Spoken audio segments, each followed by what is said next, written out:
রোজার কিছু দুনিয়ারও উপকারিতা আছে, যেটাকে বিজ্ঞানীরা এটাকে নিয়ে অনেক গবেষণা করেছে, যেটাকে তার অটোফেজি হিসেবে বের করেছে। অনেক গবেষণা তারা করেছে রোজানিয়া, এটাকে রোজানিয়া গবেষণা করে কেউ তো বড় বড় পুরস্কারও পেয়েছে, নোবেল প্রাইজও পেয়েছে। তো রোজার দুনিয়ার উপকারিতা হচ্ছে যারা রোজা রাখবে আল্লাহ তাদের মৃত্যুর আগ পর্যন্ত তাদের তারুণ্য, তাদের জওয়ানিকে ধরে রেখে দিবে। যারা রোজা রাখবে তারা দুর্বল হয় না, বরং যারা রোজা রাখে আল্লাহ বলছেন আমি তার বডির পুরো তারুণ্য, তার জওয়ানিকে আমি আল্লাহ সারা জীবন আটকে রেখে দিই। সুবহানাল্লাহ। এই জন্য রোজা রেখে আপনি ইফতারের সময় খেজুর খাবেন, ইফতারের সময় ডাবের পানি খাবেন, ইফতারের সময় তরমুজের জুস খান। রাসূল বলছেন তোমরা ইফতারের সময় খেজুর খাও, কারণ তোমরা সারা দিন রোজা রাখবার কারণে যতটুকুন ক্লান্তি এসেছিল, শরীর যতটুকুন দুর্বল হয়েছিল, একটা রোজার একটা খেজুরের মাধ্যমে আল্লাহ কমপ্লিট তার বরকত দিয়ে দেন। এই জন্য আমরা ইফতার করব খেজুর দিয়া। তাহলে এক নাম্বার দুনিয়ার রোজার উপকারিতা হচ্ছে যারা রোজা রাখে তারা বুড়া হয়ে যায় না, যারা রোজা রাখে তারা দুর্বল হয়ে যায় না, বরং যারা রোজা রাখে আল্লাহ বলছেন তাদের তারুণ্য, তাদের সৌন্দর্য, তাদের বডি ফিটনেসকে আল্লাহ কমপ্লিট সুন্দর করে দেন। সুবহানাল্লাহ। এক নাম্বার। দুই নাম্বার হচ্ছে যারা দুনিয়ায় রোজা রাখবে, যারা রোজা রাখবে তাদের দুনিয়ার আরেকটা উপকারিতা হচ্ছে যেটাকে বলে মেটাবলিক সুইচ, মেডিকেলের ভাষায় এই মেটাবলিক সুইচ বলা হয়, যার মাধ্যমে এই মেটাবলিক সুইচ করে, যার মাধ্যমে যারা রোজা রাখবে আল্লাহ তাদের শরীরের চর্বি কমাইয়া দেন, শরীরের চর্বি কমাইয়া দেন। এই শরীরের চর্বি কমানোর জন্য আপনারা কত ঔষধ খান, কত ব্যায়াম করেন, কত ডাক্তারি ট্রিটমেন্ট নেন। আল্লাহর রাসূল বলছেন যারা ঠিক মতো কমপ্লিট শুদ্ধ করে নিয়ম অনুযায়ী রোজা রাখবে আল্লাহ তাদের শরীরের চর্বি কমাইয়া বডিকে সুস্থ করে দেবেন। সুবহানাল্লাহ। মেডিকেলের ভাষায় যাকে বলে মেটাবলিক সুইচ। এরপরে রাসূল পাক সাল্লাল্লাহু আলাইহি ওয়াসাল্লাম বলেছেন এই মেটাবলিক সুইচের মাধ্যমে কি হয়, যে যাদের চর্বি কমে যায় তাদের হার্ট ভালো হয়ে যায়। সুবহানাল্লাহ বলেন। ব্লাড প্রেশার কন্ট্রোলে চলে আসে, রক্তের সুগার কন্ট্রোলে চলে আসে। সুবহানাল্লাহ বলেন। এজন্য ইফতারের সময় বেশি বেশি করে ভাজা পোড়া খাওয়া লাগবে। হ্যাঁ, কি বললেন? খাওয়া লাগবে না বাদ দিতে হবে? বাদ দেওয়া লাগবে। এই ভাজা পোড়াই তো আমাদের ক্ষতি করে। সারাদিন না খেয়ে থাকলাম, পেট খালি, আপনি ভাজা পোড়া খাইলেন, আপনি এই সময় পানি পান করেন, আপনি এই সময় খেজুর খান, আপনি ওই সময় কি বললাম ডাবের পানি খান, আপনি এই সময় তরমুজের জুস খান, আপনি এই সময় লেবুর জুস খান। এই যেগুলো আমি বলছি এগুলা যদি আপনারা করেন, এটা আর যাই করুক আপনার চর্বি কমিয়ে দিবে, ব্লাড প্রেশারকে ঠিক করবে, সুগার ঠিক করে দেবে, হার্টের রোগ 80% সুস্থ হয়ে যাবে। সুবহানাল্লাহ বলেন। আপনারা যে কোন ডাক্তারের জিজ্ঞেস আমি ভুল বলছি কিনা এগুলো।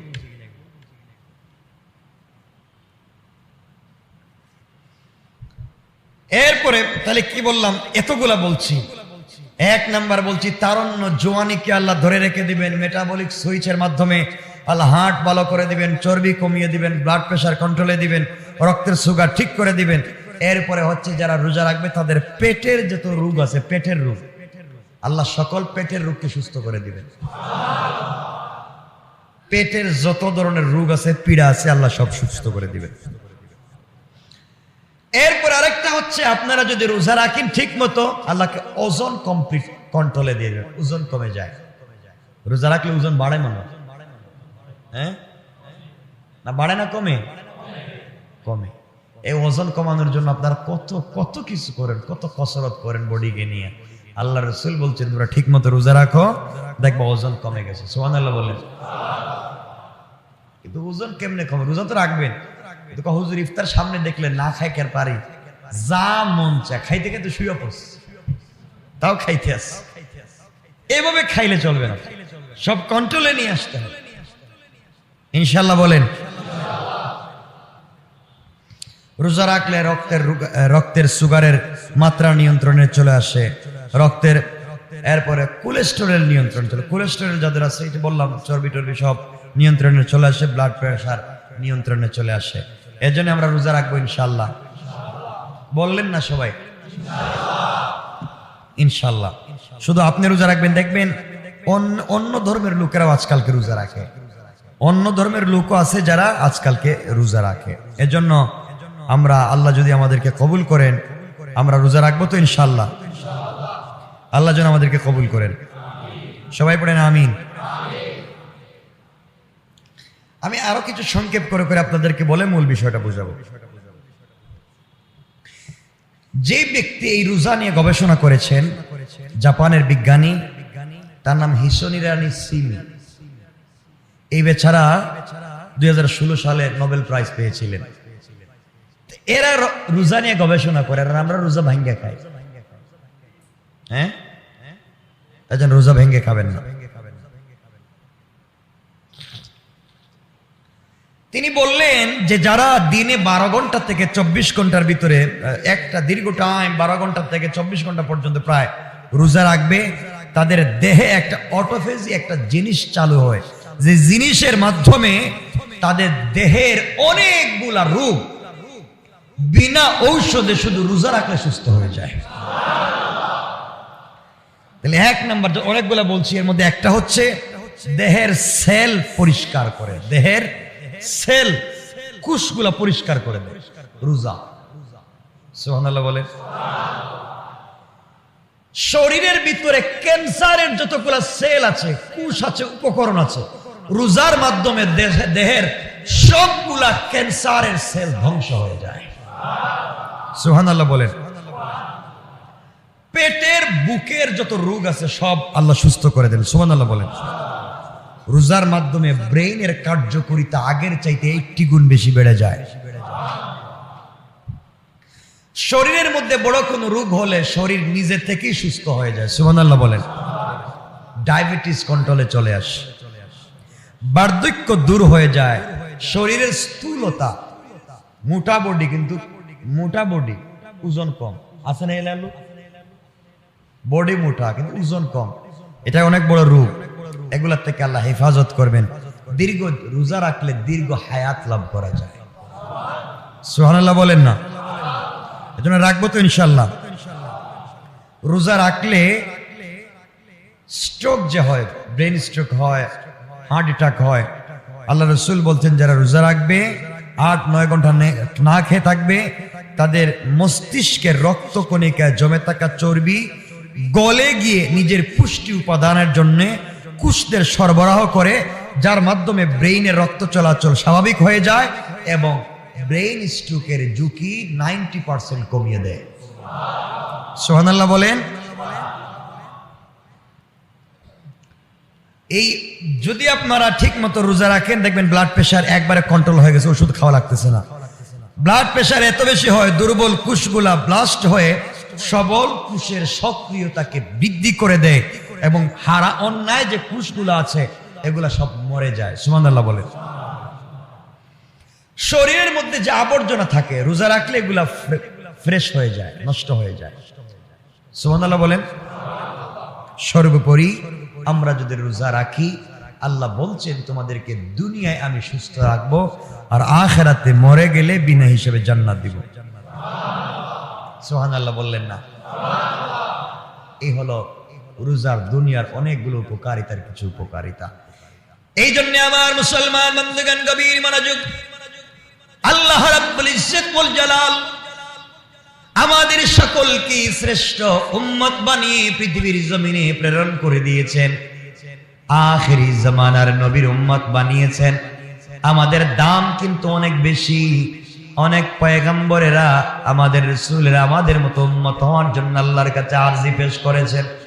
আল্লাহ রাব্বুল ইজ্জত ওয়াল জালালের পয়গম্বর বলেছেন, আখিরি জামানার উম্মতেরা আমি আল্লাহর দরবারে হাত উঠায়া জীবনের গুনার জন্য তওবা করে যখন সিজদায় পড়ে যাবে, আল্লাহ রাব্বুল ইজ্জত ওয়াল জালাল বললেন, গোলাম রে যখন গোলাম সেজদায় পড়ে গিয়ে চোখের পানি ছেড়ে কান্না শুরু করে দেয়, আল্লাহ রাব্বুল ইজ্জত ওয়াল জালাল সহ্য করতে পারেন না, সাথে সাথে তার গোলামকে তিনি মাফ করে দেন।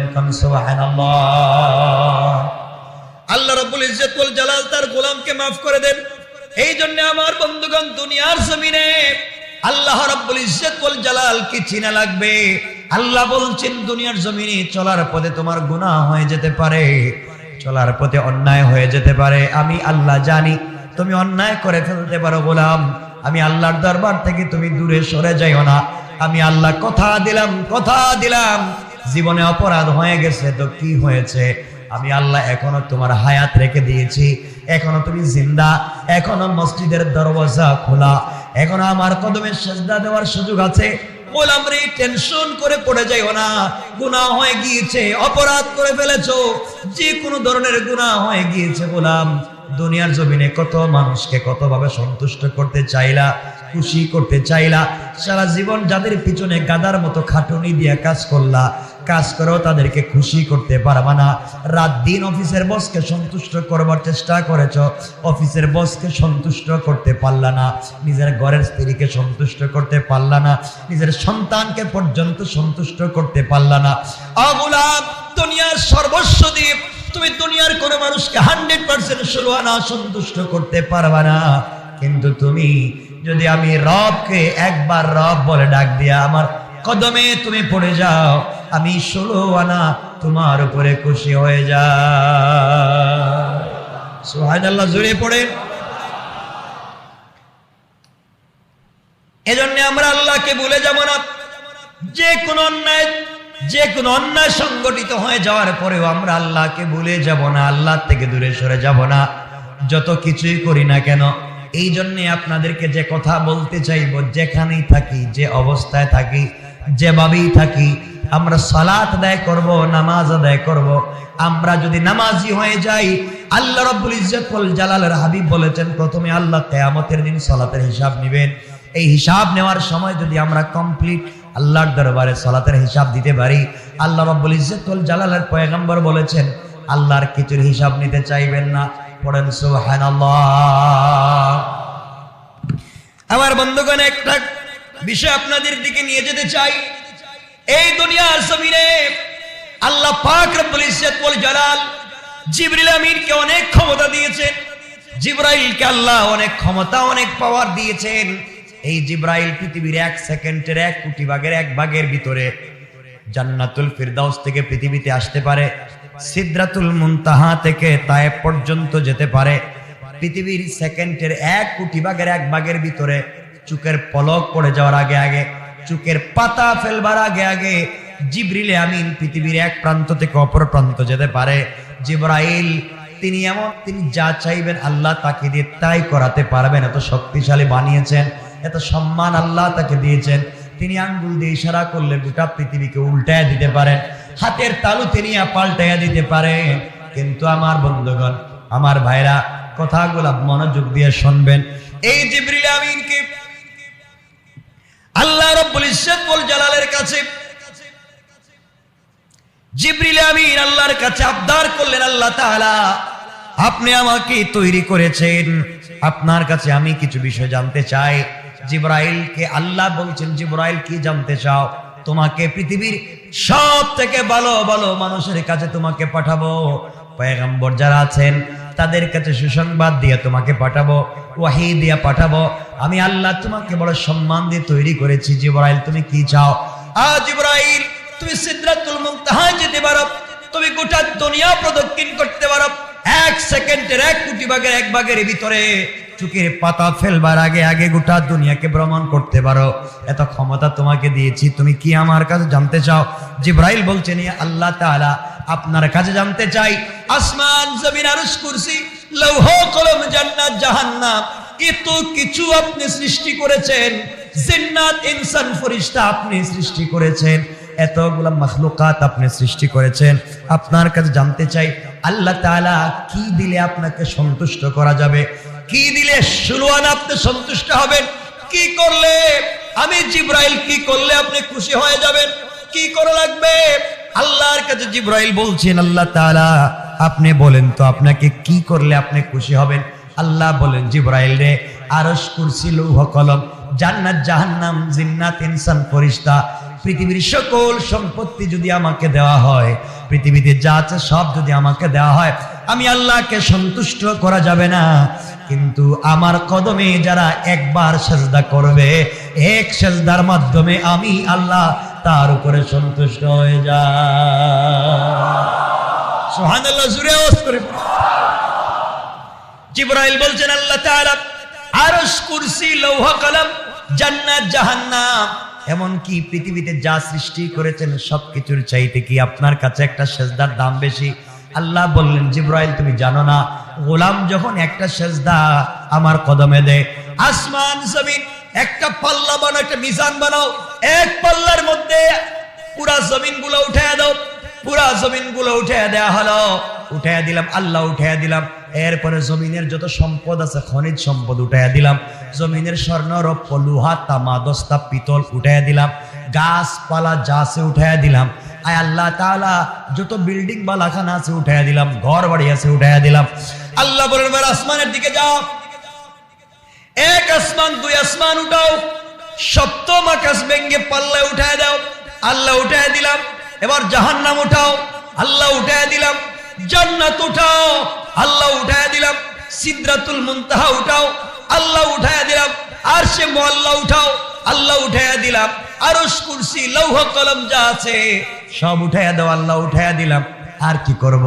আল্লাহ বলেন, সব এক পাল্লায় উঠাইয়া একটা সেজদাকে যদি আরেক পাল্লা রেখে দেওয়া হয়, আমার জাতের কসম এই সেজদার পাল্লা ভারী হয়ে যায়। এত দাম এক একটা সেজদার, এত মূল্যবান এক একটা সেজদা।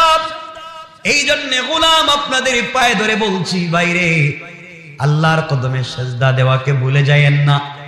রবের কদমে সেজদা দেওয়াকে ভুলে যায়েন না। রবের কদমে সেজদা দেওয়াকে ভুলে যায়েন না। জিবরাইল এই কথা শুনবার পরে সেজদায় পড়ে গেলেন। জিবরাইল বলছেন, আল্লাহ আমি আপনাকে পৃথিবীর সবথেকে বড় খুশি করতে চাই। এই কথা বলে আল্লাহর কদমে জিবরাইল সেজদায় পড়ে গেলেন। একদিন, দুই দিন না, সেজদা দিলেন একাধারে 24টা ঘন্টা, 30,000 বৎসর ধরে। কোন সুবহানাল্লাহ, আল্লাহু আকবার বলেন। একটা না 30,000 বৎসর জিবরিল আমিন আল্লাহর কদমে সেজদা দিলেন। আর সেজদা দিচ্ছেন আর মনে মনে খেয়াল করতেছেন, আমার চাইতে বড় দামি আর কে হতে পারে? এত বড় লম্বা সেজদা আসমানের নিচে, জমিনের উপরে কেউ দিতে পারবে না। আসমানের উপরের কোন ফেরেশতা দিতে পারবে না। একাধারে 30,000 বছর। চিন্তা করেন, 1 বছর না, 2 বছর না, 30 বছর না, 30,000 বছর না, 30,000 বছর ধরে আল্লাহর কদমে সেজদা দিলেন। আর খেয়াল করলেন, নিশ্চয় আল্লাহ পৃথিবীতে সব থেকে বেশি আমার উপরে খুশি হয়ে গেলেন। এবার তিনি জিবরিল আমিন আল্লাহর দিকে ঝুঁকে পড়লেন।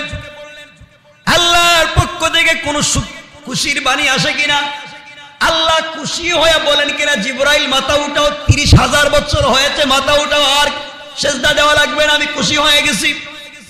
কিন্তু আল্লাহ তো এমন কিছু জিবরাইলকে বলেন না। আল্লাহ তাআলাকে জিবরাইল বলছেন, আল্লাহ তাআলা আপনি বললেন সেজদা দিলে আপনার কাছে সেজদার চাইতে দামি কোনো জিনিস নাই। অগমনী, একদিন, 2 দিন না, একাধারে রাত দিন মিলাইয়া একটানা 30,000 বছর লম্বা সেজদা করলাম।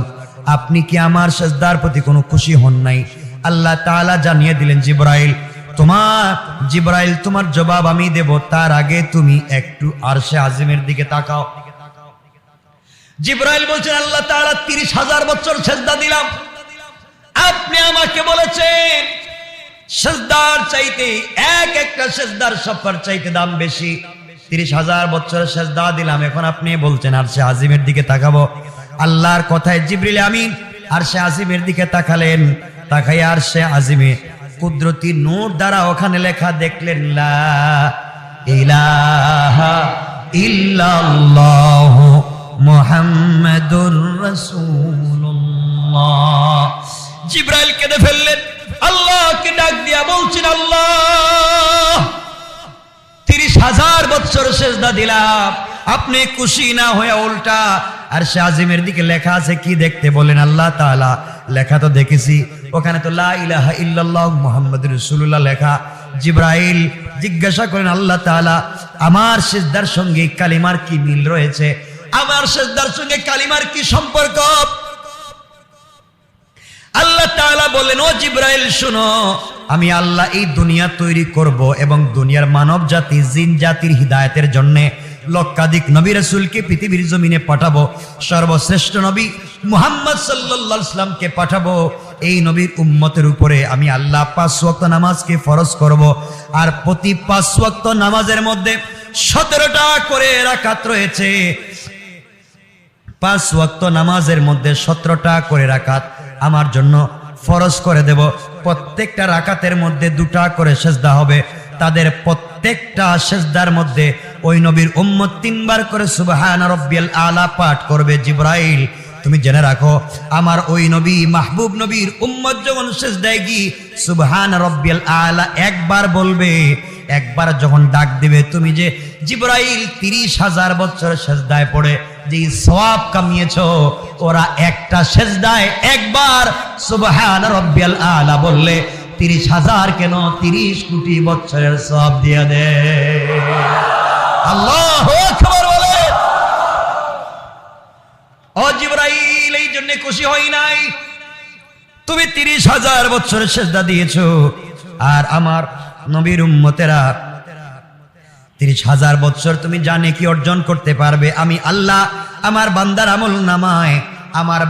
আমল নামায় তারা যখন প্রত্যেক নামাজে তাকায়া দেখেন, ফজরের নামাজ কয় রাকাত, জোহরের কয় রাকাত, কত হইলো, আসরের কত রাকাত, কত হইলো, মাগরিবের কত রাকাত, কত হইলো, এশার কত রাকাত, কত হইলো, 17 রাকাত নামাজ। আল্লাহ বলছেন আমি 5 ওয়াক্তে 17 রাকাত নামাজকে ফরজ করেছি। আমার গোলাম 17 রাকাতে প্রত্যেকটা রাকাতে 2টা করে সেজদা দিবে, 2টা করে সেজদা দিবে। প্রত্যেকটা সেজদায় কমপক্ষে 3 বার সুবহান রাব্বিয়াল আলা বলবে।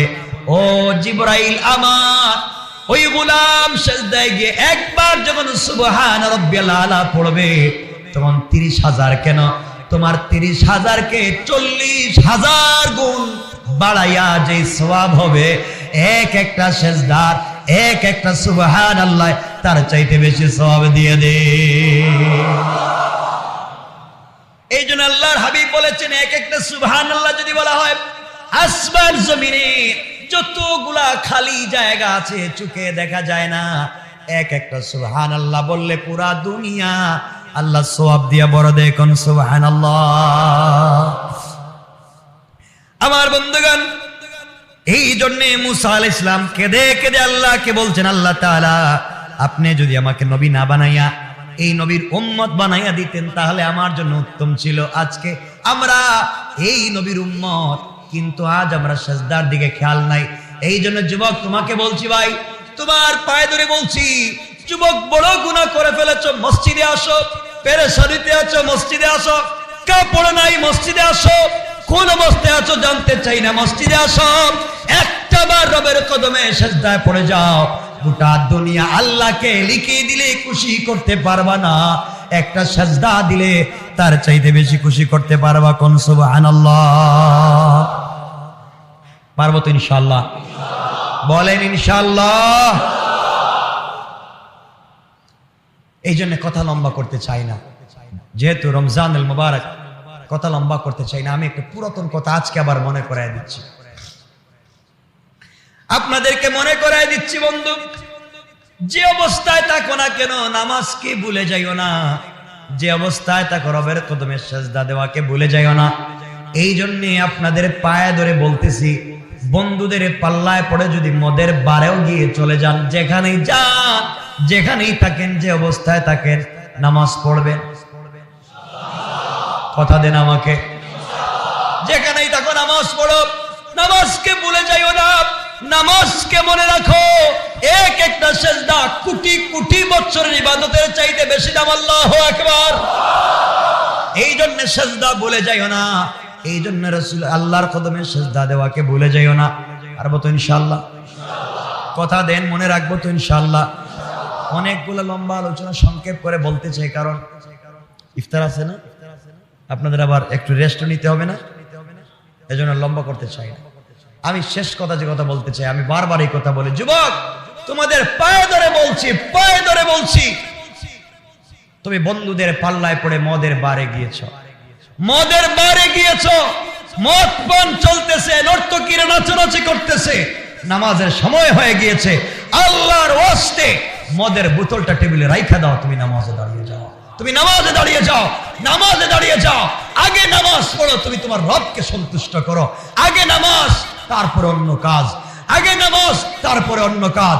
তুমি বন্ধুদের পাল্লায় পড়ে সিনেমা হলে গিয়েছো, সিনেমা দেখতেছো, নামাজের সময় হয়ে গিয়েছে, রব বলছে হাইয়া আলাল ফালাহ, কল্যাণ কোন জায়গায় নাই, শোভাযাত্রা করে কল্যাণ পাবে না, তোমরা মঙ্গল যাত্রা করে কল্যাণ পাবে না, ওখানেও মঙ্গল। মঙ্গল যদি পেতে চাও, যেই দেশে তোমরা শোভাযাত্রা করে মঙ্গল পেতে চাও, এই দেশের কৃষকেরা ঘূর্ণিঝড় তুফান আসলে আল্লাহর কাছে আজান দিয়ে তারা মঙ্গল চায়, ঠিক কিনা জুড়ে বলেন? এই দেশের মানুষ তুফান আসলে মঙ্গল চাওয়ার জন্য মিছিল করে না, মঙ্গলের জন্য তারা আজান দেয়। এই জন্য ইসলাম যাকে হারাম বলেছে তা 1000 বছর হারাম, ইসলাম যে হালাল বলেছে তা 1000 বছর হালাল। কথা মনে রাখবেন বন্ধু, তুমি যেখানে যে অবস্থায় থাকো, তুমি যদি বন্ধুদের পাল্লায় পড়ে সিনেমা হলেও যাও, ওই সময় আজান হয়ে গেছে, মুয়াজ্জিন বলছে হাইয়া আলাল ফালাহ, কল্যাণ তো আমার কাছে, কল্যাণ তো মসজিদে, কল্যাণ তো রবের কাছে। সিনেমা হলে যেখানে যে অবস্থায় আছো, ওখানে নামাজে দাঁড়িয়ে যাও, ওখানে নামাজে দাঁড়িয়ে যাও, মদের বোতল রাইখা নামাজে দাঁড়িয়ে যাও, ফেন্সিডিলের বোতল রাইখা নামাজে দাঁড়িয়ে যাও, ইয়াবার ট্যাবলেট রাইখা নামাজে দাঁড়িয়ে যাও, কাপড় থাকলেও নামাজ পড়ো, না থাকলেও নামাজ পড়ো, যে অবস্থায় যেখানে আসো নামাজে দাঁড়িয়ে যাও। আমার বিশ্বাস রব তোমাকে মাফ করে দিবেন ইনশাআল্লাহ। পারবো তো ইনশাআল্লাহ? বলেন ইনশাআল্লাহ। আল্লাহ আমাদের সবাইকে কবুল করুক। সবাই পড়েন আমিন, সবাই পড়েন আমিন। আমরা একে অপরের জন্য দোয়া করবো তো ইনশাআল্লাহ? আল্লাহুম্মা আমিন।